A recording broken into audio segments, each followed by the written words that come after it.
business in commerce. I can do a business offline. I can do a business online. I can do training courses. I can teach people from the comfort of my home. I can go out and train people. A person who's got maybe £20,000, £30,000, and he then gets a £25,000 car. Now, obviously, this person is literally pushing his limit right to the edge.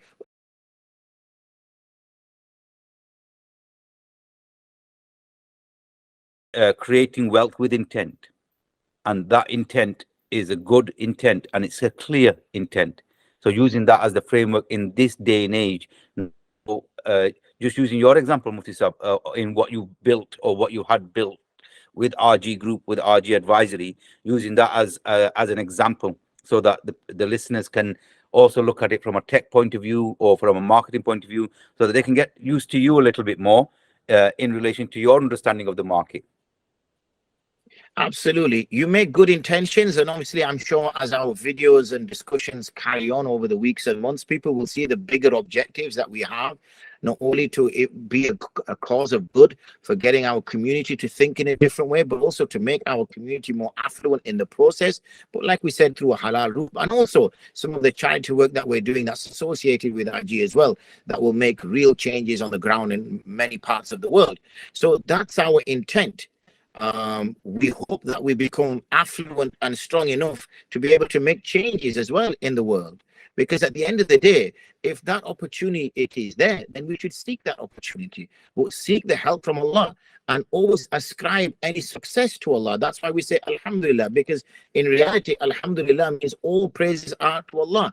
Any success that is ascribed to us is only through the graciousness and mercy of Allah. We're not going to sit here and act pretty and say, oh, it's because of our intellect, or because we're geniuses, or because we know how to close a good business deal, or all the rest of it. Alhamdulillah, it comes, mashallah, we'll take that in as humble way as possible. But at the end of the day, we know it is through His mercy that He has achieved that. And yes, we are pushing the boundaries. You mentioned some of the technological advancements we're trying to do with it, especially with the dashboard and what it can and can't do and other things. And we strive in that area. But we don't forget Allah. Does it distract us from our worship? Absolutely, it shouldn't distract us from our worship.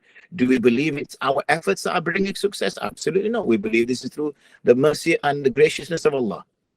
Yeah. So like you're saying there, in this day and age, apps are a thing that people like to build. Software is a thing that has become, and it's become much more accessible for people to get into business now in this day and age, not just with modern technology, but our communities, as we become a lot more acclimatized to our environment, that we're starting to see that, oh, I can do a business in commerce.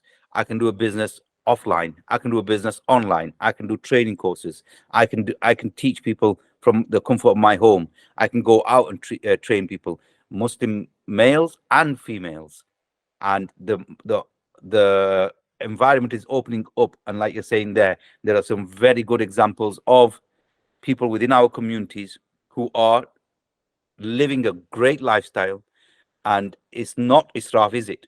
Just because what happens is that you'll find people who may not have been blessed, is not the word, may not have been given the capability to live or have a great car, have a Rolls Royce, have a 5-bedroom house or a 12-bedroom house or a 15-bedroom purpose-built mansion. The person who's got the 10-bedroom or 12-bedroom and the purpose-built mansion, is that person a wrong person, or is that person just living the bounties that he's received? If a person, for example, is worth £2-3 million, £4 million, £5 million, that's what he's worth, and he has a £30,000, £40,000, £50,000 car, and the reason why he has that car, because he wants a car which is reliable, comfortable, with all the features he wants inside of it, so that he can say wherever he's going, drive around. Why would that be considered as israf in the case where he's got that kind of money? Turn it around, a person who's got maybe £20,000, £30,000, and he then gets a £25,000 car. Now, obviously, this person is literally pushing his limit right to the edge. What's his niyyah? Why is he doing this? He's doing this because he's seeing his next door neighbor or his brother who's a far better job than he has, who's more, he's earning more than he is, but he just feels he's got to compete with him because he's just going to get laughed at, isn't he, when he parks his £2,000 car up next to his? So now you see the near has changed, the dynamics has changed.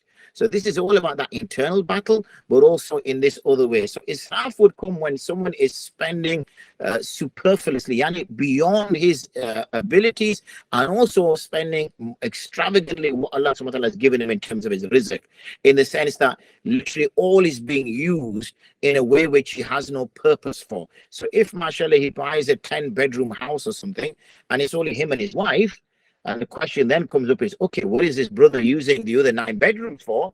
And if he says, well, you know, I just have them because I could afford it, so I bought this house, then questions will be brought in that, okay, you could have easily bought a house which was 3-bedroom, 4-bedroom, which would have met your objectives. And that other money you could have used to help another brother or do this or do that. So it really depends on all, you know, it's a more deep conversation that needs to be had, what his personal circumstances are, what's his intentions and things of that nature. Having said that, the last point that you raised there, when Allah subhanahu wa ta'ala has given bounties, there is, in fact, we are encouraged that we should proclaim the bounties, but we live within our means. What we're seeing is that people who have low means are trying to now live this lifestyle of this other brother who Allah, alhamdulillah, Allah subhanahu wa ta'ala has blessed. And they're trying to compete. And now this is wrong, because if Allah's blessed this brother, make dua for him.